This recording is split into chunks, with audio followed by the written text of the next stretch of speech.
Yo, what's going on, everybody? It's your boy Dominic Peterson, aka Duck Zone 503, talking all things Oregon football here. And I got a quick message for you, man. I know you guys see me rocking the turnover chain all the time to the games. I've had it in my broadcast, and everybody always asks me, man. It's one of my famous piece of gear that I always take to the game. Everybody asks me, where do you get that? Where do you get that? Because the Dutch store got a lot of cool stuff, but they don't got stuff like my boys at Collegiate Art Design. CollegiateArtDesign.com, man. They got the turnover chains.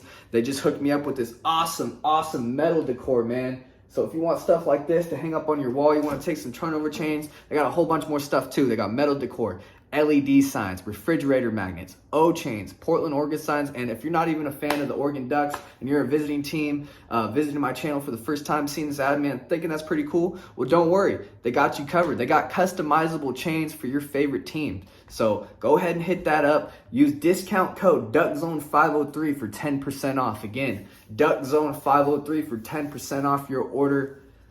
Metal art, decor, O signs, LED signs, whatever you guys like, man. Go ahead to CollegiateArtDesign.com.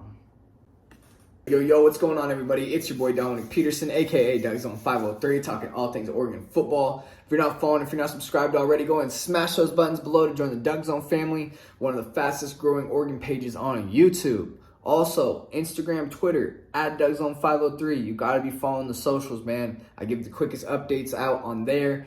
It's the best way to get the news as quick as possible. I know I give updates on YouTube, but the socials are really where it's at for the quickest updates and news. Also, if you guys like recruiting for the Ducks, I cover recruiting for ScoopDuck.com. Shout out ScoopDuck.com if you guys want to subscribe to them. Real cheap to get some of the best news. A whole team of guys. It's not just me. A whole team of guys covering the Ducks. And I really would cover the recruiting side of things. I got a whole bunch of interviews and articles you can read. I got the video interviews on this channel with a whole bunch of Oregon prospects that Oregon's looking at to come be a Duck. So if you want the early scoop on who's going to be a Duck, go ahead and watch some of those videos on my channel. Go ahead and read some of those articles on ScoopDuck.com.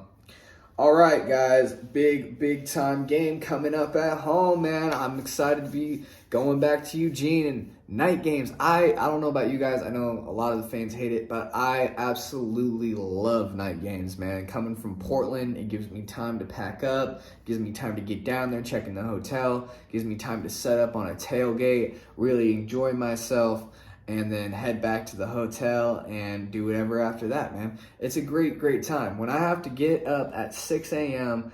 and try to get to Eugene early in the morning, oh man, that is not fun. I don't really enjoy the early kickoffs. Like 3:30, 5:30, 7, 8 o'clock is great for me. It really is. It works out. I really prefer the 5 or later. But oh man, Stanford coming in to number 13 Oregon in Eugene, 8 p.m. kickoff. Oregon opened up as a 15.5-point favorite. That line dropped down all the way to 10 points. It's all the way back up currently at the time of this recording to 17 points. Oregon is a 17-point favorite heading into this matchup. ESPN gives Oregon an 84.6% chance to win this game.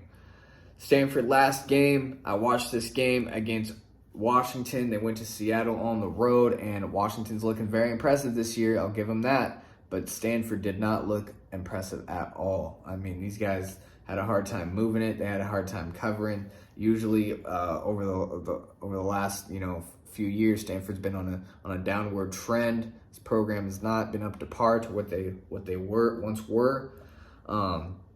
We'll get into the stats, but man, it just didn't look good against Washington. I recommend some of you Duck fans to go watch that game. I know we don't like the Huskies and all that, but it's really just scout out Stanford, and then Washington is looking really good on offense. Oregon last game at Washington State, coming off a huge emotional comeback win. They won 44-41. They really trailed that whole game. And in comeback fashion in the last, I would say, 3.5 minutes, we're able to pull that game out with big defensive stops, big interceptions, and big plays on offense. Really by the skin of their teeth got after that one, and they're coming in with a lot of momentum. I mean, a lot of big wins have happened for Oregon since that Week 1 matchup. Yeah, it was a bad game in Week 1, but hey, after that 70-pointer against Eastern Washington. Number 12 BYU comes into Eugene. We dominate. It was 38-7 heading into the fourth. Then you go on the road against Pullman, or against Washington State in Pullman. Never easy place to play for the Ducks. And they get it done. Okay, great teams find a way to win, and they did it. And this Oregon team showed a lot of grit, a lot of toughness in that game, and they showed that they don't give up. So it's going to, even if you have a lead, you're going to have to all gas, no brakes against this Oregon Duck team, because they will keep fighting to the end. And shout out to the coaches for making adjustments to get that win. Just an awesome win for the Ducks there. All right, so all time in the series. Stanford actually leads the series, guys. Stanford leads the series with 50 wins over the Ducks. The Ducks have beat Stanford only 34 times to Stanford's 50 wins. And there's been one tie. So 50 wins, 34 losses, one tie for Stanford in the series. Since the turn of the century in the year 2000, Oregon is 7-4 at home against Stanford in Eugene. The last matchup against Stanford was in 2021. Just last year, Stanford upset the Ducks 31-24 in overtime. Some horrible, horrible calls, in my opinion. Okay, this is all an opinion. I understand there's a lot of people with this shared opinion that was one of the worst calls we've ever seen. Okay, and all sports, to be honest with you. Stanford really got bailed out that game. Clock would hit 0. They missed their pass, and Oregon should have won that game. Bailed them out with the flag. The next play, Stanford gets the touchdown, tie the game, and in overtime, they ended up winning. All the momentum was on their side. It was really disappointing. We did not have Joe Moorhead, our offensive coordinator, for that game, so Oregon offense did not move the ball well at all that game. And Bennett Williams, I think, went out with like a season-ending injury in warm-ups. It was just a really weird day that day. And Stanford, once again, is that team that has always been a thorn in Oregon's side, and they did it once again last year. 3-win Stanford team last year beat the Ducks 31-24 in overtime. So that's insane. The last matchup in Eugene was in 2020. There was no fans in the stands, though. Oregon handled that game nicely, 35-14. And like I said, man, Stanford has always been that team in Oregon's side. 2012, one of the best Oregon teams ever, in my opinion, lost to Stanford that year, okay, by a close 3-point game. If D'Anthony Thomas would have laid a block, probably would have won it. 2013, Stanford beats Oregon again, 26-20. Oregon struggles again with one of the better Oregon teams ever.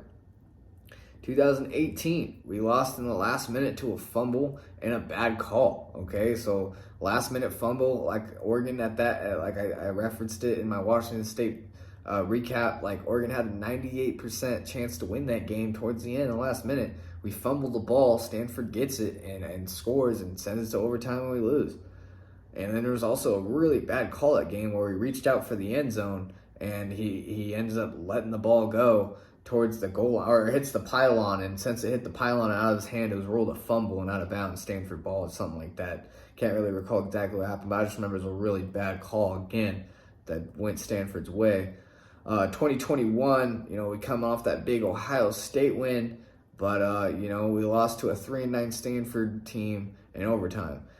Stanford went on to lose 7 straight games after that. Oregon win for them, and they just didn't look good. And more bad calls going against Oregon. And for some reason, man, Stanford always gets some way or another. They win these games, man. It's been a big rivalry over the years with Stanford for the Pac-12 North. I know there's no divisions this year, but, man, over the years, man, it's been either Stanford or Oregon coming out of the North, really. But over the past 5 years, not so much. Stanford's been in a real downhill roll. I mean, they are not doing well. Recruiting and the pandemic has not done them well. Finished 3-9, 2-7 in conference play last year, and they don't look like they're going to be doing much this year. I mean, they're 1-2 to start, 0-1 in conference play. Their only win is against a school called Colgate.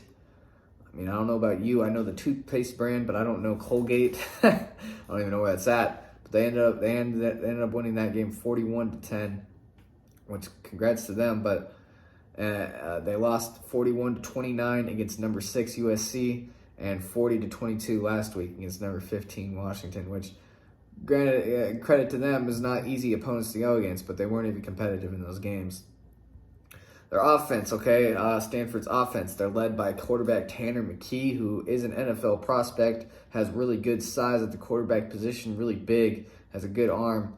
In 2021, he threw for 2,327 yards, 15 touchdowns, and 7 interceptions, so pretty fair numbers, not outstanding, eye-popping numbers there. A lot of Stanford quarterbacks, I don't expect them to with the style of offense they have, but there has been good quarterbacks coming out of there before. This season, he's on a pretty good track. 814 yards, 6 touchdowns, and 4 interceptions is what Stanford quarterback Tanner McKee has put up so far this year.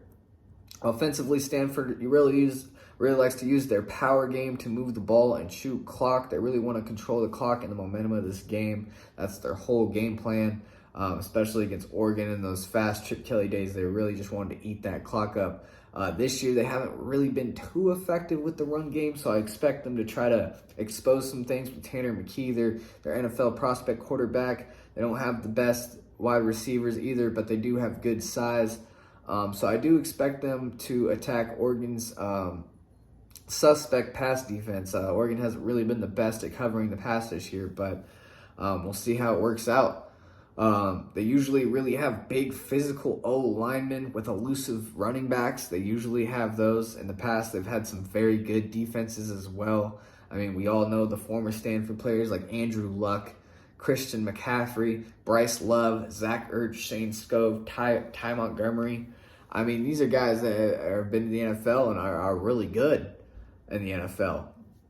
And as we know, Andrew Luck retired and stuff like that. But, man, he went number 1, and they've had the athletes back in the day to compete with Oregon, but not so much anymore. I mean, Tanner McKee might be a backup quarterback late 7th round, 6th round quarterback. But other than that, man, these guys don't really have the tight ends, the defensive players they used to have. And that a lot of has to do with recruiting.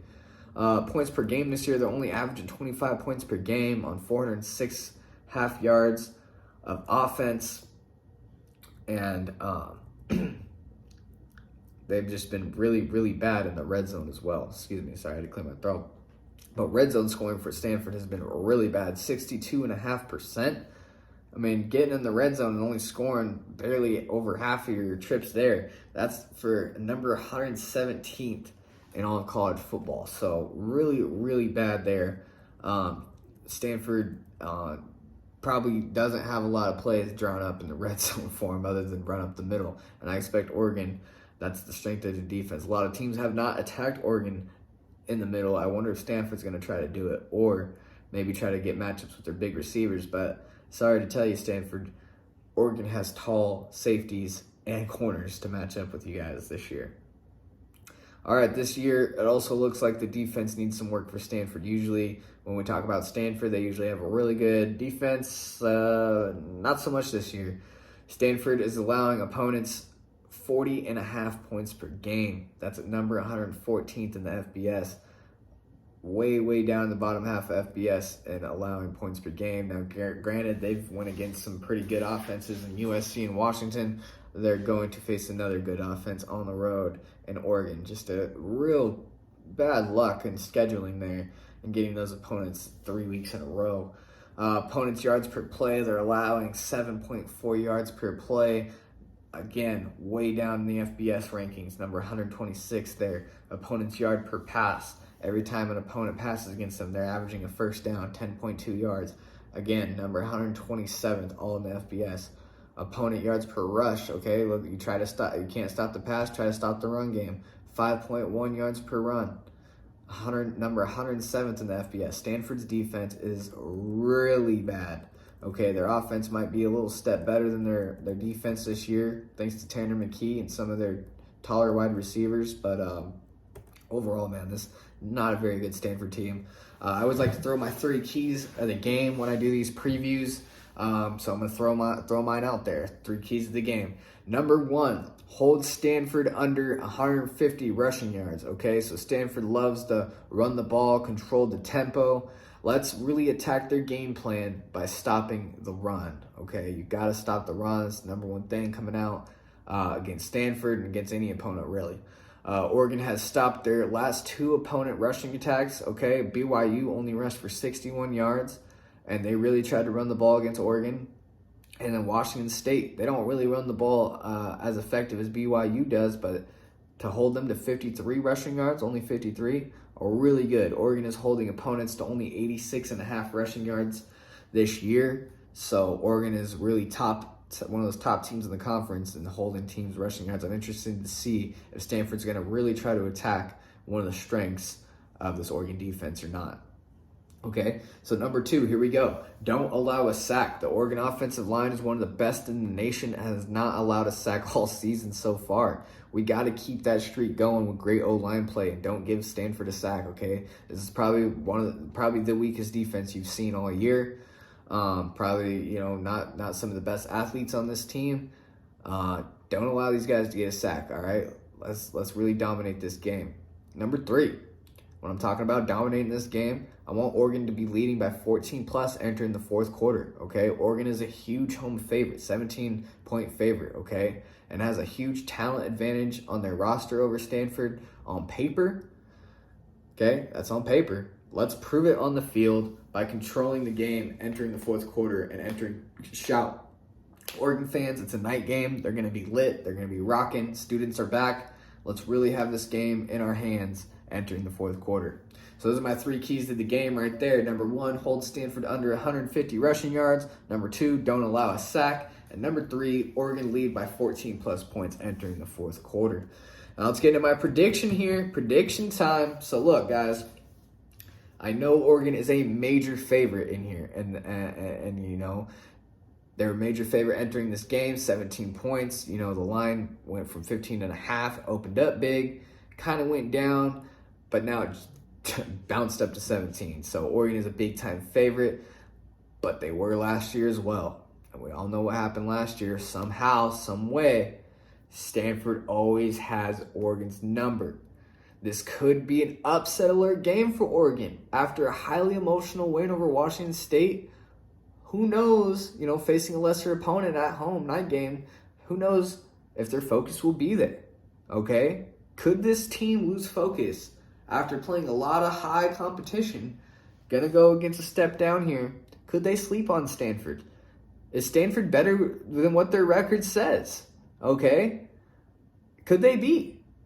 I say no. Okay? I don't think Stanford, with all due respect, I don't think they're a very good football team. To be honest with you, I got a final score prediction of Oregon 51, Stanford 21.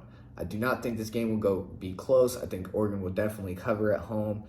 Look, Stanford has lost 9 of its last 10 games against FBS teams dating back to last year. Okay? Its only win is a 41-10 win over Colgate in week 1 of this year. So, I think their last team against their last FBS win over an FBS team is against Oregon last year. They haven't beat an FBS team since last year. The only win is against Colgate, 41-10. Imagine that. Their margin of defeat in those 9 losses is 20.6 points. They're losing by almost 3 touchdowns a game in all of those losses.